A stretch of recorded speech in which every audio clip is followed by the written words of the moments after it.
Ja, za našo domačijo je značilno v zadnjem času vse bolj oglarstvo na naši domačiji. Kako se pa imenuje vaša domačija? Naša domačija se imenuje oglarska domačija Brinovec. In že samo ime oglarska domačija pove, da se na naši domačiji ukvarjamo z oglarjenjem. In da je ta tradicija pri hiši stara okrog 90 let. Takrat je moj dedek naredil prvo kopo, ki je v tistem času pomenila pomemben zaslužek za kmetijo. In se je tudi kmetija na račun te dejavnosti tudi obdržala, tako kot še mnogo katere v okolici. Drugače pa kmetija obsega 48 hektarjev zemlje, veliko je gozda, kar 38 hektarjev, zato imamo dve dejavnosti polikmetijske, še ki se navezujejo na les, in to je mizarstvo in pa, kot sem že prej omenil, oglarstvo. Ti dve dejavnosti so tiste dve glavni, ki nam dajo tudi glaven vir zaslužka, da lahko družina funkcionira in se tudi kmetija razvija naprej. Kako pa tržite to? Na kakšen način? Kam prodate oglje?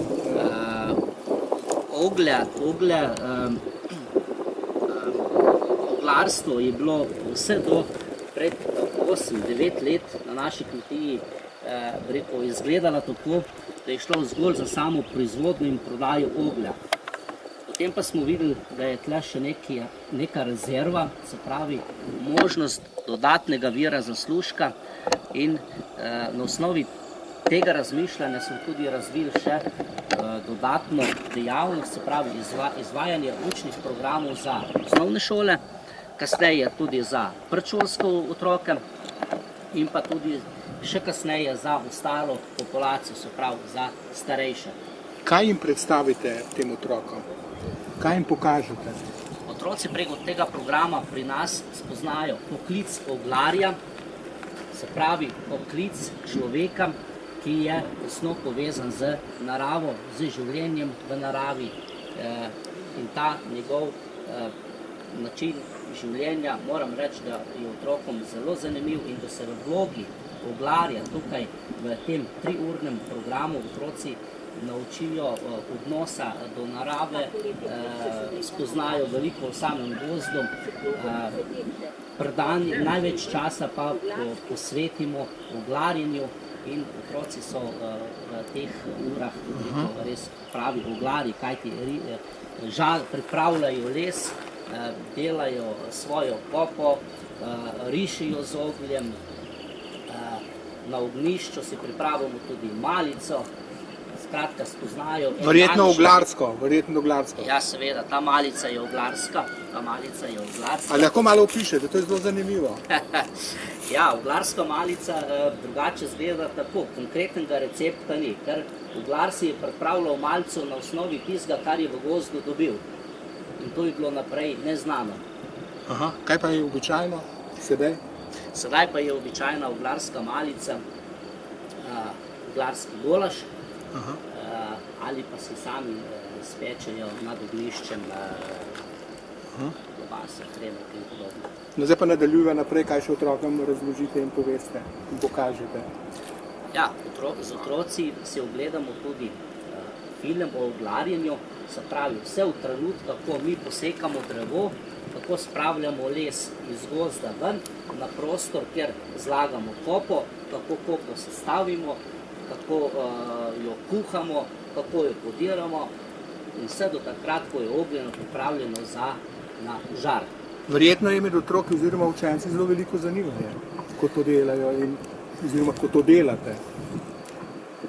Ja, učenci se zelo vživijo v to zgodbo, še posebej potem, ko gremo na praktični del. V roko vzamejo orodje, ko delajo, ko skupaj zlagamo, tudi ko rišijo, skratka, samo to preživljanje. A potem imate tudi slikarske delavnice, morda ko rišejo z ogljem?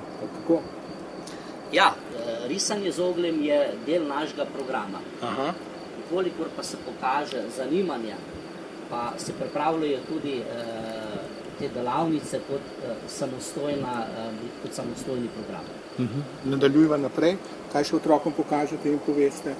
Verjetno tudi to, zakaj se vse oglje rabi, ne? Ja, otroci spoznavajo tudi ne samo način pridobivanja, temveč tudi nadaljnjo pot oglja, zakaj vse ga lahko uporabljamo.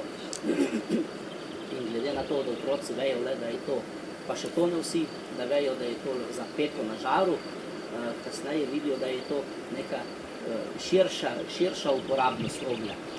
Pravi tako za peko, za risanje, v zdravstvene namene, za čiščenje vode, v vrtnarske namene, pri peki kruha in še kaj bi se lahko našla. Skratka, dobi občutek, kaj sploh to, kakšen pomen ima. Aha. Kako se pa pri vas naroči tako šolsko ekskurzijo? Kako naj vas pokličejo, kako naj vzpostavijo z vami kontakt? Mi vsako leto pošiljamo na določene šole in pa tudi nekatere ostale institucije, pošiljamo ponudbe, naše programe s kratko obrazložitvijo, kako te programi potekajo, in na osnovi tega se pač potem nam šole odzivajo, sprašujejo, pač ko pride do dogovora, da nas obiščejo, se dogovorimo za datum, še za nekatere detajle, tle so tudi manjša odstopanja, če rečem, da imamo 2 vrste malice, recimo lahko pripravimo, potem imamo tudi, da en del poti prehodimo ali nič ne prehodimo. Določene stvari so odprte in se potem individualno pogovarjamo z vsako šolo posebej.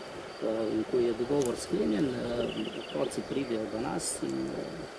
Torej lahko rečeva, oziroma lahko izrečete povabilo iz vse Slovenije? Ja, glede na to, da je Slovenija majhna in da smo mi v srcu Slovenije, v centru Slovenije, jaz mislim, da ni nobena šola predaleč od nas, da nas ne bi mogla obiskati, tako da so prav vsi dobrodošli iz katerega konca Slovenije. Pa še lepo naravo imate tukaj, ne? Kar se tiče same narave, jaz mislim, da vsakdo, ki pride tukaj v oglarsko deželo, da se res lahko spočije, če že ne od drugega, pa mogoče samo od zraka, ampak jaz vem, da so še tudi druge stvari, ki lahko obiskovalca pritegnejo in da potem odide iz tega našega območja z enimi dobrimi občutki in toplino v srcu in mogoče tudi za nekaj novega znanja, kar se tiče samega oglarjenja. Še vaše cenjeno ime in priimek? Ja, jaz sem Jelko Brinovec iz oglarske domačije Brinovec.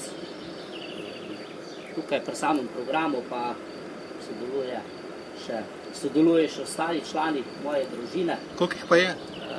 Žena in pa 4 otroci, tako da ekipa je kar številčna. Sile se krepijo, tako da mislim, da bomo nas prej zmogli tudi še kaj več narediti in vso to ponudbo tudi še nadgraditi. Dela nikoli ne zmanjka, ne? Dela ne zmanjka in kar vse kaže, da tudi ne bo. Hvala lepa. Hvala.